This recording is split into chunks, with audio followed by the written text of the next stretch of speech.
Halo semuanya, kembali lagi bersama saya Silahudin. Tujuan saya membuat video ini ialah untuk menjelaskan kepada kalian semua mengenai magnet, listrik, dan teknologi untuk kehidupan yang ada pada materi IPAS untuk kelas 5. Di sekitar kita, ada suatu benda yang disebut magnet. Benda ini bisa menarik logam, seperti besi dan baja. Kalian bisa menemukan magnet di banyak peralatan, seperti pada kotak perkakas, ujung obeng, mesin sepeda motor atau mobil, kipas angin, kulkas, dan benda-benda lainnya yang ada di rumah kalian. Selanjutnya kita akan mengenal sifat dari magnet. Magnet adalah suatu logam yang memiliki kemampuan menarik besi lainnya. Tidak semua benda bisa ditarik oleh magnet. Hanya benda-benda yang mengandung logam yang dapat ditarik oleh magnet. Itu sebabnya benda seperti beras, kedelai, biji-bijian, kayu, tanah, dan kerikil tidak yang mengandung unsur besi sehingga tidak dapat ditarik oleh magnet. Pernahkah kalian melihat serbuk pasir atau besi yang menempel pada sebuah magnet? Jadi, semakin banyak serbuk pasir, besi yang menempel di bagian tertentu maka semakin besar kekuatan magnet di bagian tersebut. Setiap magnet selalu memiliki kutub utara yang disimbolkan dengan huruf N dan kutub selatan yang disimbolkan dengan huruf S. Jika kalian mendekatkan dua magnet dengan kutub sejenis maka magnet tersebut akan saling menolak satu sama lain. Kemudian ada kekuatan magnet. Magnet memiliki kekuatan untuk menarik benda-benda tertentu, terutama yang terbuat dari logam seperti besi, nikel, dan kobalt. Kekuatan magnet ini berasal dari adanya medan magnet, yaitu daerah di sekitar magnet tempat gaya magnet bekerja. Medan ini muncul karena pergerakan partikel bermuatan listrik di dalam atom, khususnya elektron. Dalam bahan magnet, banyak elektron berputar ke arah yang sama, sehingga menciptakan medan magnet yang kuat dan terarah. Dan yang terakhir ada penggunaan magnet di kehidupan sehari-hari. Kemampuan magnet untuk menarik logam dan gaya medan magnetnya sangat bermanfaat dalam membantu kita menjalani aktivitas sehari-hari. Banyak peralatan elektronik yang memanfaatkan gaya magnet, seperti pengeras suara yang ada di ponsel pintar televisi, hiasan kulkas, dinamo pada kendaraan bermotor atau mesin, headset, sirine, pintu lemari pendingin, dan gardu listrik. Nah, itu tadi penjelasan seputar magnet. Kemudian kita akan belajar mengenai listrik. Energi listrik merupakan energi yang berasal dari pergerakan benda yang sangat kecil yang disebut elektron. Elektron bisa berpindah dari satu tempat ke tempat yang lain dan menciptakan arus listrik. Kalian akan menemukan banyak elektron pada kabel yang terhubung ke stop kontak. Tapi, kalian perlu berhati-hati dengan elektron ya. Karena, aliran elektron bisa membuat kalian tersengat listrik.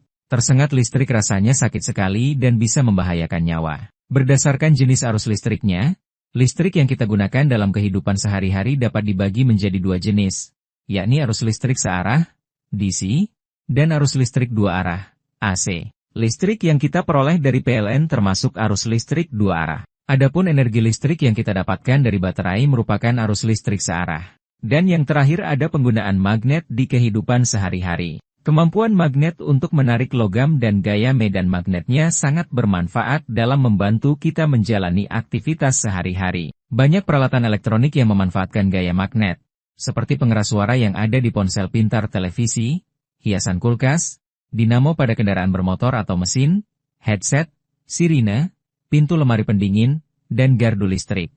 Nah, itu tadi penjelasan seputar magnet. Kemudian kita akan belajar mengenai listrik. Energi listrik merupakan energi yang berasal dari pergerakan benda yang sangat kecil yang disebut elektron. Elektron bisa berpindah dari satu tempat ke tempat yang lain dan menciptakan arus listrik. Berdasarkan jenis arus listriknya, listrik yang kita gunakan dalam kehidupan sehari-hari dapat dibagi menjadi dua jenis, yakni arus listrik searah, DC, dan arus listrik dua arah, AC. Listrik yang kita peroleh dari PLN termasuk arus listrik dua arah. Adapun energi listrik yang kita dapatkan dari baterai merupakan arus listrik searah. Pernahkah kalian berpikir bagaimana cara mendapatkan energi listrik? Listrik bisa didapatkan dengan cara mengubah energi lain menjadi energi listrik. Salah satu cara paling umum adalah dengan menggunakan pembangkit listrik. Di dalam pembangkit listrik, energi seperti air yang mengalir deras, angin yang bertiup kencang, atau panas dari matahari digunakan untuk memutar turbin. Turbin ini terhubung dengan alat yang disebut generator. Ketika turbin berputar, generator akan mengubah gerakan itu menjadi listrik. Listrik yang dihasilkan kemudian dikirim lewat kabel-kabel ke rumah, sekolah, dan tempat lainnya agar kita bisa menyalakan lampu, televisi, kipas angin, dan alat-alat lainnya. Jadi, listrik tidak muncul begitu saja, tapi dibuat dengan bantuan alat dan tenaga dari alam. Yang terakhir kita akan membahas mengenai teknologi. Apa itu teknologi?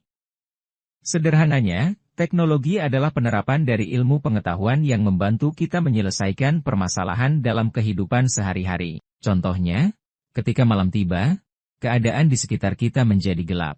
Oleh karena itu, para ilmuwan menciptakan teknologi lampu sehingga pada saat malam hari menjadi terang. Dahulu, kita sulit berkomunikasi dengan orang lain yang jaraknya berjauhan. Kemudian, para ilmuwan menciptakan teknologi komunikasi sehingga terciptalah telepon genggam. Dengan teknologi tersebut, kita bisa berbicara dengan orang lain secara langsung meskipun saling berjauhan. Perkembangan teknologi semakin pesat ketika James Watt, seorang berkebangsaan Skotlandia, menciptakan mesin uap untuk pertama kalinya di tahun 1765.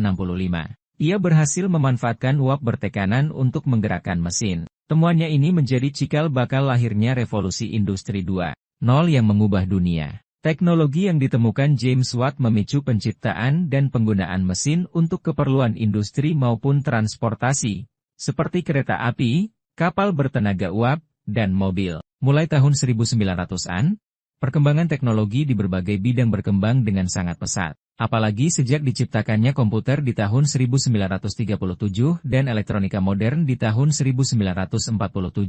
Adanya teknologi-teknologi ini memicu munculnya banyak teknologi baru di bidang perikanan, pertanian, kelautan, kehutanan, industri manufaktur, industri pangan, dan lain sebagainya. Berkat peran para ilmuwan, kita bisa menikmati kehidupan yang penuh dengan teknologi seperti saat ini. Dahulu, jika kita ingin melakukan perjalanan yang sangat jauh, kita membutuhkan waktu berhari-hari atau bahkan berbulan-bulan. Dengan adanya teknologi transportasi, kini kita bisa bepergian jauh menggunakan pesawat hanya dalam beberapa jam saja.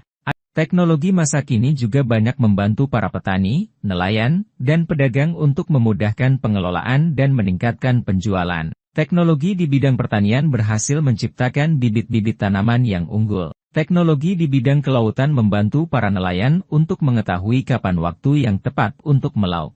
Di bidang perdagangan, pedagang yang ada di desa dapat menjual barangnya di kota-kota besar dengan sangat mudah. Teknologi terus berkembang seiring dengan perkembangan ilmu pengetahuan. Adanya teknologi akan membantu kita menjalani kehidupan dan menyelesaikan setiap permasalahan yang kita hadapi. Oleh karena itu, sebagai generasi muda kita perlu terus-menerus belajar agar kelak bisa turut mengembangkan teknologi dan meningkatkan taraf hidup orang-orang di sekitar kita. Baik, mungkin itu saja yang bisa saya sampaikan. Saya ucapkan terima kasih sudah menonton video yang sudah saya buat.